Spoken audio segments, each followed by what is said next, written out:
We discussed about this service last session, and we focused on a few points regarding benefits of Amplify and why we should use Amplify.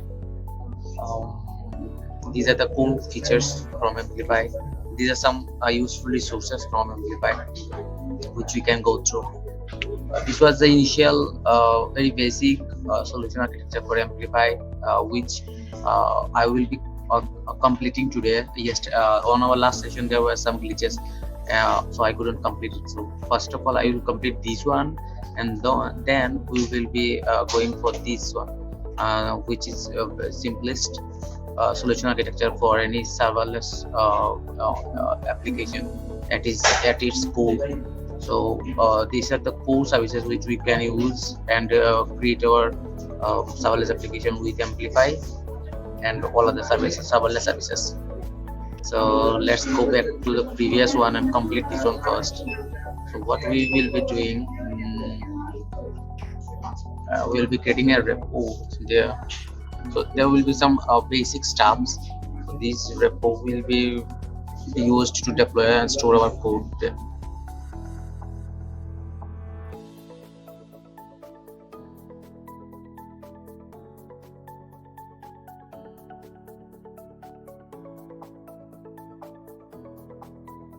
So for this repo access, I will be using this user, but this user requires its code commit credentials. So we will be download that from our IAM.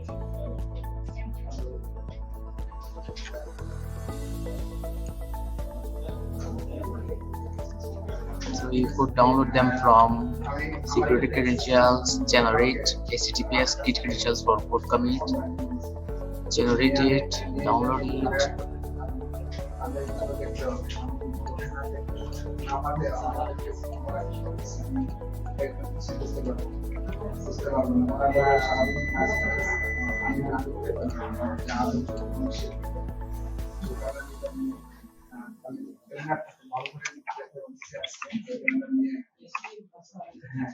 So what we will be doing in this repo, we will be putting some very basic sample React application code, and that code we will be using for our deployment purpose.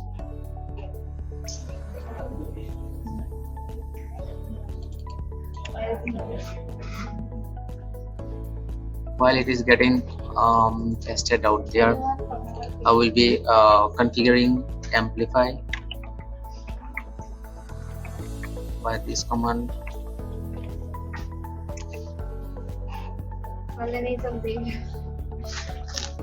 Amplify configure will help introduce which region we will be using and which user access we will be providing to that application to get access. So we will be using AP South 1, which is a Mumbai region. AP South 1.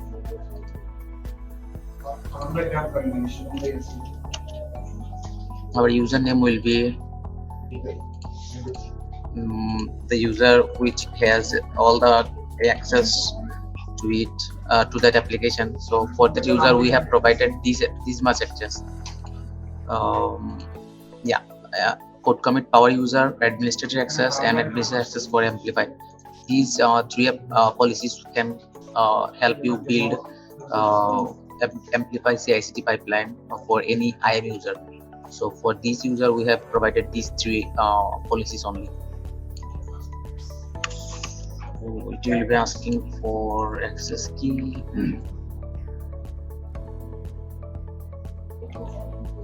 Secret access key. Your profile name will be your username. We are keeping it same so that we can track it down. Whoever, if there is anyone else is happening, things is creating, so we can track it down from this profile name. So Amplify is configured now. We will be initiating Amplify.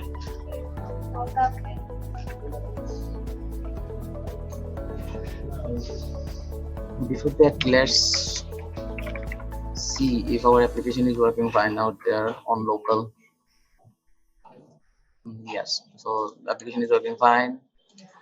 What we can do, we can initiate our backend on this repo by this command amplify init. So it will ask for a project name. We are keeping it same as it is. We will be using React, so we could use environment name as dev and JavaScript framework as React, and these are the default configurations for source directory, distribution directory, and build and start commands. So these are pretty much standard for any React application. So we are keeping it as it is and pressing Y for yes, and it will start building our application here on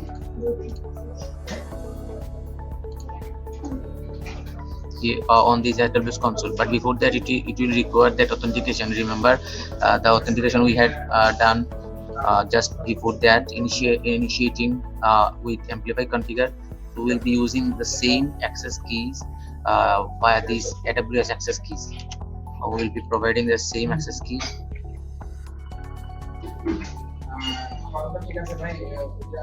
And secret access key.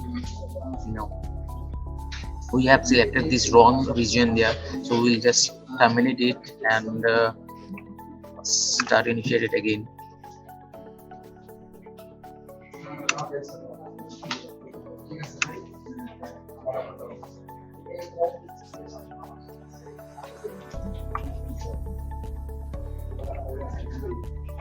And remember to select the same region as your configuration, Amplify configuration. So otherwise it will not get that access for that user and the Amplify configuration. So we will be going for AP South 1 from Mumbai region.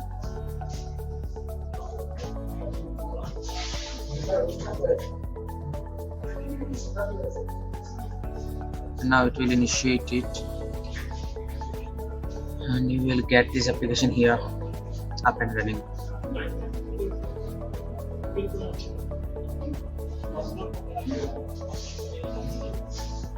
It will take some time. What we can do, we can add okay, there will be some new files added after this configuration is initialization is done. So it will take some time, but it is done now. So we can check our Amplify status out there.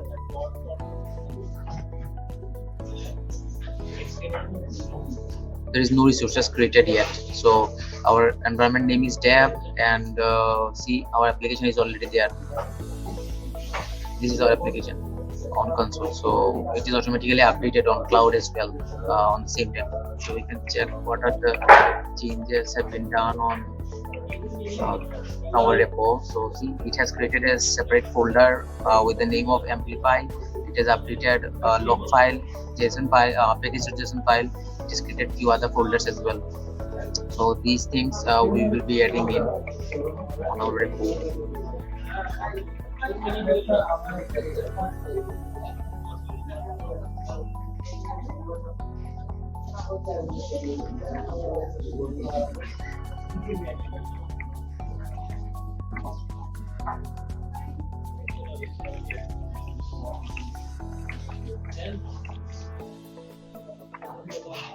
While pushing, it will ask for your Git credentials, or in this case code commit credentials.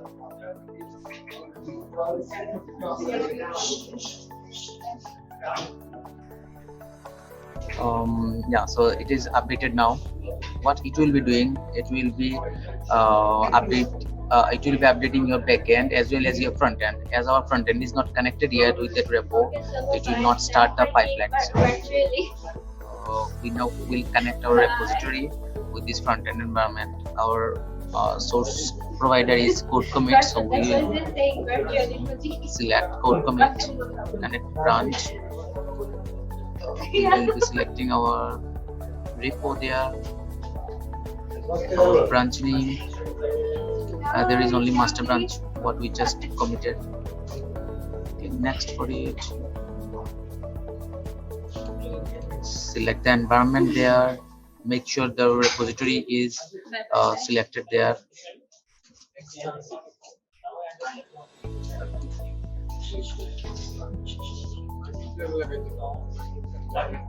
You can use this default role. It is okay. It is pretty much standard. If you need any other roles, you can also assign your own role, like creating a new role here. But we will be using our default role. And click next, save and deploy. Now it will start build, but as there is no push or new commits are happening, it will every time whenever any new push or commit will happen, it will start this pipeline again. For now, it is the first push, and it will complete it, but it may fail because of some build settings. So we will have to update this build file here. From here, we can check the log from there, why it is getting failed. So what this build file is doing, this build file will be installing all the packages. If you are using npm, then you will have to update your build files, build commands on this build settings. But let's see what happened here. There's no cloning repo.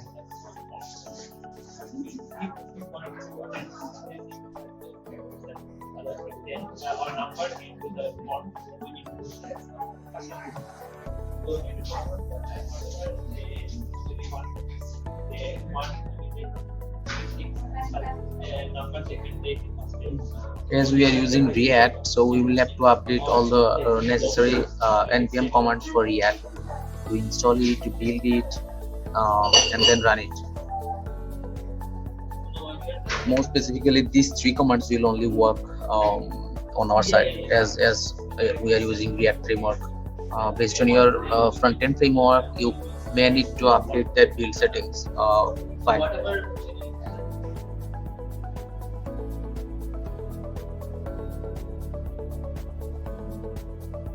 Just taking time to break forward.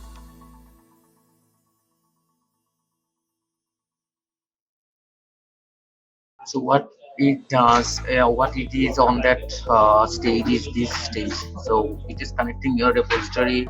We have initiated our Amplify app before our backend, and our front end was on our repository. So now we are connecting our repository to that application. So we are on second stage phase now, and then we will be configuring these build settings as per our front end or our backend settings. So there may be some dependencies on backend as well, like installing Python libraries or installing other dependencies for our backend. So as per those requirements, you may have to update your build settings. And if it is done, then we can deploy our app again.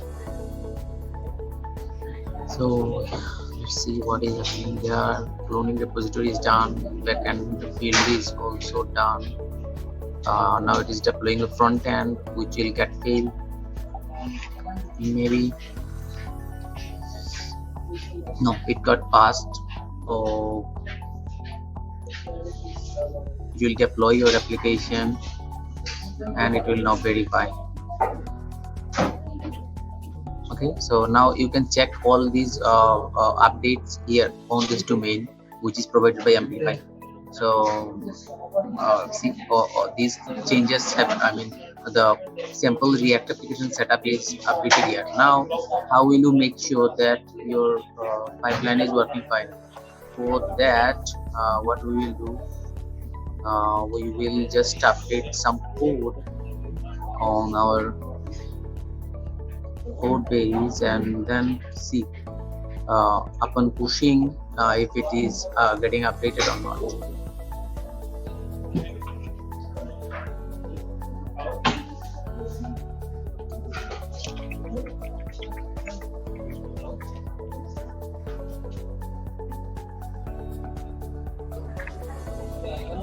We have updated some text to see if our pipeline is working fine.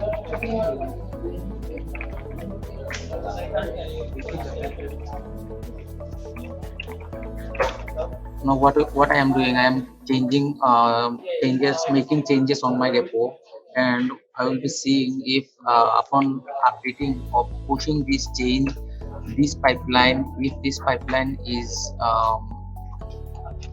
automatically triggered or not.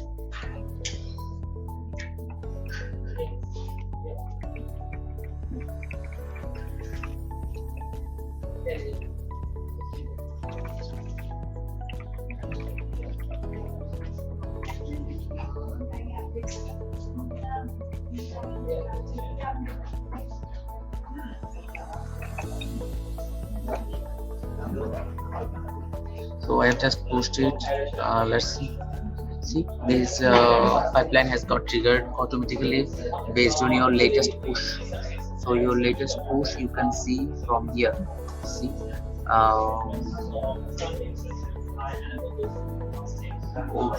which commit is getting deployed here. You could see last commit message is this, which we can see from here. See, our commit message was updated code base, and this is the changes what we are now deploying. Uh, so it will get deployed, and we could see the changes here. This pipeline got triggered automatically based on the settings done by Amplify.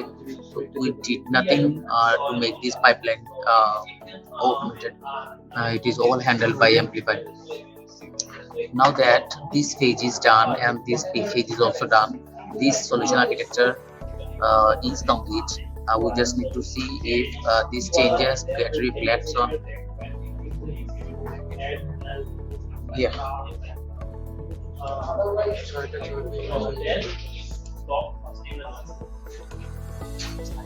Let's wait for a bit to complete to get it completed. Yes, so this is one thing. If this gets completed and we could see the update here, then this part is done. Then we could go for the next architecture, which is the simplest serverless architecture for Amplify. What we will be doing here, we will be introducing 2 or 3 more other services, new services, specifically 4 other services, uh, which is integrated with Amplify. So see, this is the Amplify block. Within Amplify, we could create GraphQL APIs. This is for the GraphQL API side, and then which will get connected with our database. Our database will be DynamoDB in this case, and it is a NoSQL database service from AWS. So this is completely a standalone service from AWS, specifically Amplify to connect your GraphQL API with your database. But there are other side of it, which is creating REST APIs to do other business logics with your database or standalone logics in Lambda. So these can be handled from any other user or third-party user or external users. So these access you could handle by API keys or other IAM rules to have access to run these APIs externally. So this is pretty much the whole architecture is all about. This is taking time. Build is happening for backend.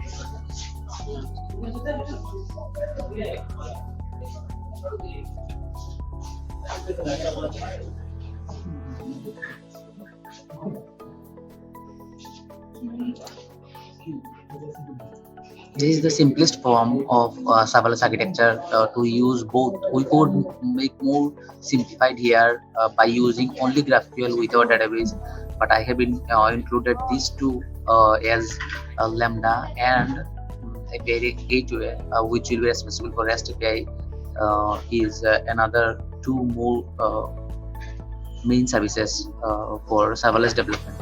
So that's why I have included them as well.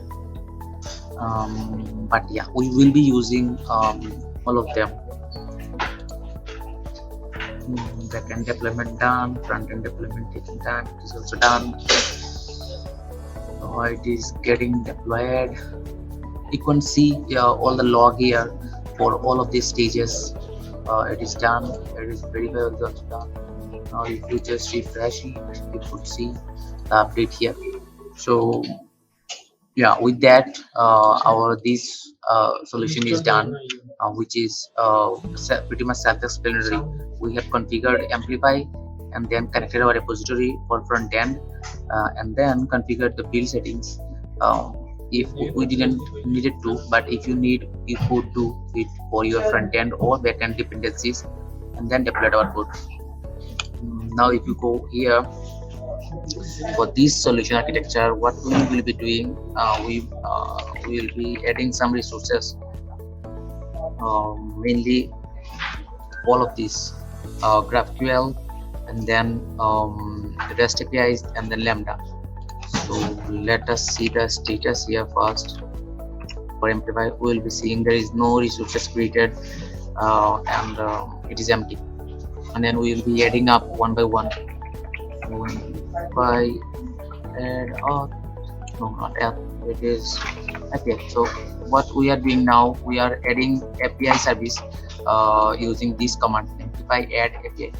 So what it will be creating, it will be asking you GraphQL or REST API. In our case, we will be going for GraphQL for this component here. Let it be the same name by default, which is provided by Amplify. We will be using API keys to handle our access and authorization to that API. You could give it a description.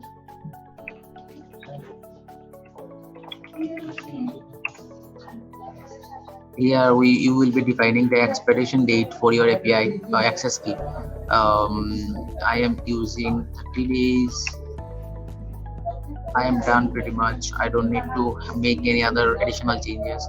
So I am done. No, I don't have any annotated GraphQL schema. I will be using the default one, which is getting provided by Amplify, which is to do in this case. So yeah, it is mostly done. I want to edit our schema now. So what it does, it created this folder while we initiated our Amplify backend. Now on backend, it has created this folder for our API. This is our API name. So this was the folder for Amplify, which was created when we ran Amplify init initialization. And then on this backend folder, this API folder is created by our latest command, Amplify add API. We could verify that from there as well by running git status. We will see that what new changes have been happening. These folders have been created newly after running this command, Amplify add API, and it has updated some configurations as well.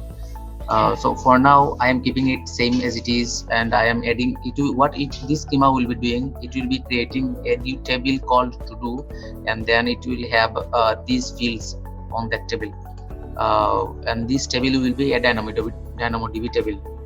So we don't need to worry about creating separately any DynamoDB table. This GraphQL schema will be responsible for it. Let's push it and see if things are making changes on place on cloud as well. Now if we check Amplify status here, you could see there will be one resource created in the category of API, and the resource name is the API name. Operation is been created. If we push this change by this command, Amplify push, it will push these local changes and replicate everything on cloud on our application. So this application will have, now there is no backend categories available, enabled or available. After this deployment is done, you would see there is an API section available. Yes, I want to deploy things.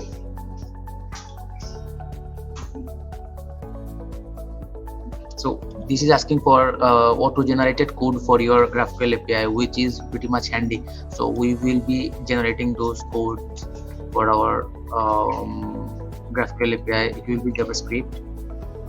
this is one important command yeah, for your queries and mutations and subscriptions. So these queries and mutations and subscription will be used by your clients to operate your APIs. We are keeping it same as it is by default. Yes, I want to generate these queries, mutations and subscriptions,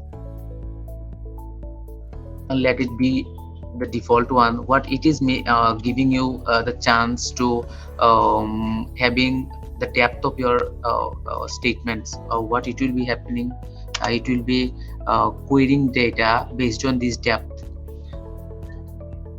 from your database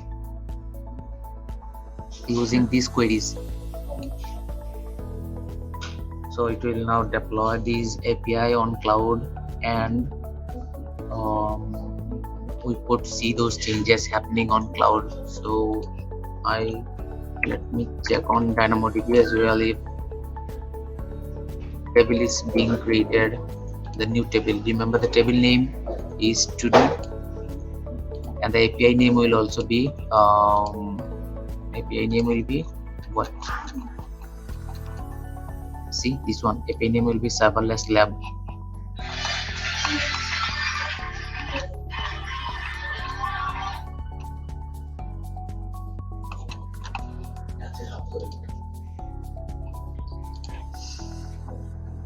So there is no table called only to do. There will be another new table called to do, only to do. Okay, and we could see the change as per this deployment is being done. Let's wait for a few minutes. Similar to this thing, we could create these resources as well. A REST API is the similar way how we created a GraphQL API and this Lambda as well. So there is another command, Amplify add function. So with that command you could also create this function. You could get all these resources and commands here.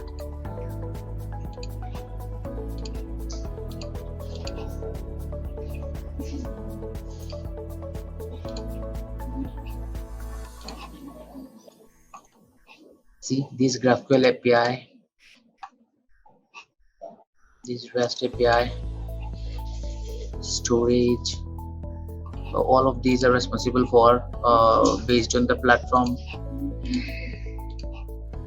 You could get it. See, so this is self-explanatory, and you could make your changes as per your need, and you could consume those APIs on your application. So this is for REST API, and that one. Okay, so you will have these slides, and easily you could go through all of these links and make changes as per your need. So see, our GraphQL API key is generated and GraphQL endpoint is also generated. So what we will be doing, we will be checking our status and adding them to commit them.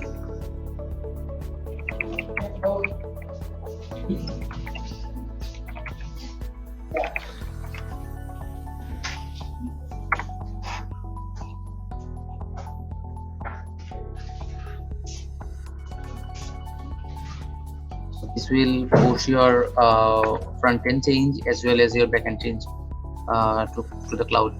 So now it will get deployed here, and you could see a new okay, so it already got started upon this push.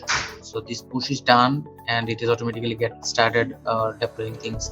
So see, on backend, as our backend was pushed earlier, so this backend resource is being there, and you could see the resources directly here. So your GraphQL API by this name, you could verify this GraphQL API from here on AppSync, and your data source is this to-do table, and you could see it from here.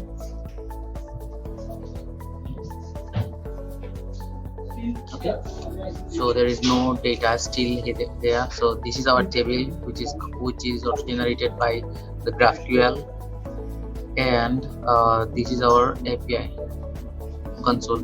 So if you go on schema, you could see all these queries and mutations. So this is mutation, create, delete.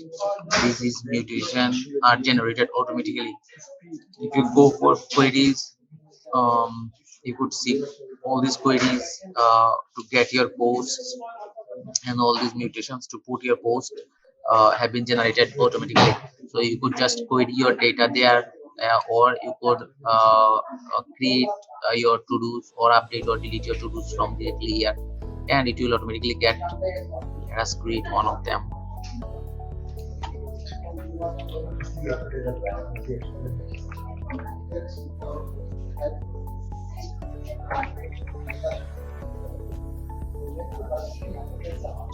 It is created. You could verify it here.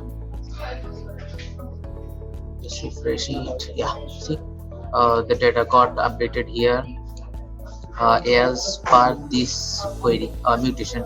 So you will be using this mutation on your client side to create data on your application. You could delete them by this ID.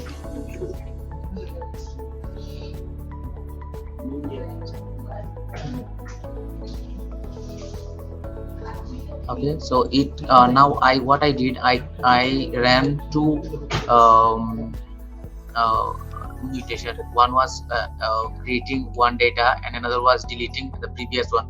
So this ID got deleted and this new ID got created. So if we just check it out, we will be having this new data created on our application. See, this was previous one. Now if I refresh it, this ID will get changed. See, this ID got changed, and it is similar to the new ID which is got searched here.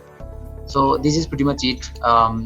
You could see what are the resources got created by this command on your local. Similar way, you could use those documentation to generate your other resources like functions or REST APIs. So yeah, this is pretty much it. And yeah, if you have any other question regarding this architecture or the process you've been done, feel free to ask. These slides will be shared with you, so you could go through all these links and have a hands-on experience by yourself. Yeah, this is pretty much. Thanks guys for your time.